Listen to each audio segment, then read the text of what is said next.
I think there are two ways. One is economic restructuring. That means the use of more capital for labor.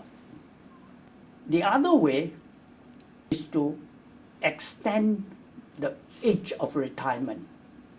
Of course, when you want to extend the retirement age, there are a lot of accompanying problems because age and productivity have some correlation.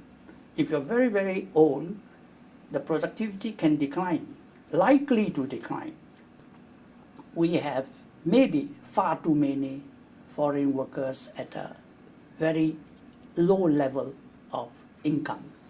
In per capita income terms, a first world country with quite a lot of workers drawing income that is reminding people of a third world country.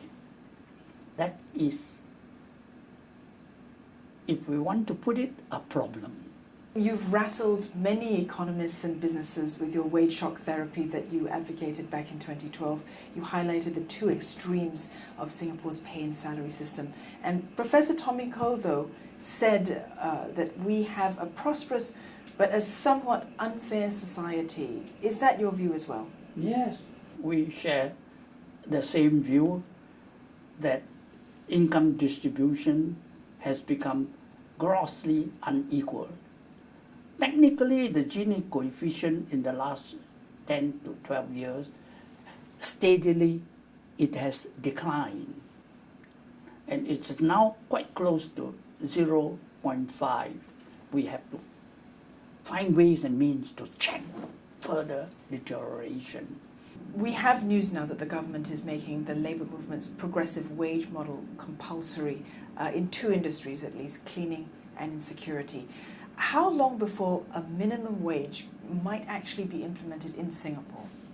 You know, I view this approach with tremendous admiration, but also with some anxiety.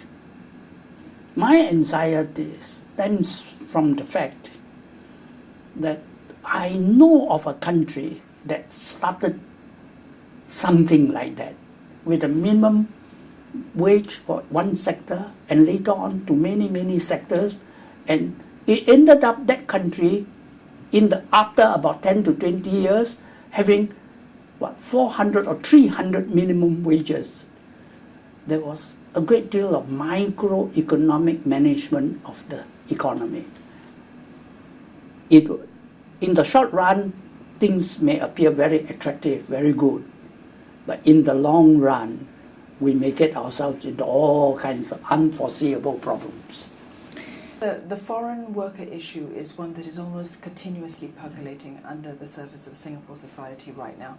Is it directly related to the wage issue? Is it endemic, and is there anything that we can do about it? The demand for labor I believe that we should treat all workers alike.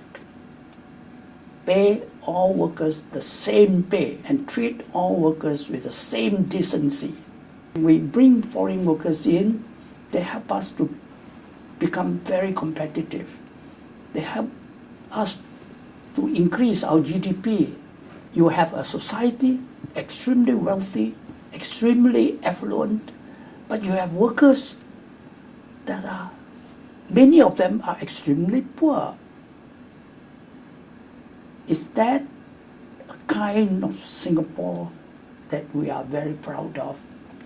I am not. As an old Singaporean, I am not proud of that kind of society.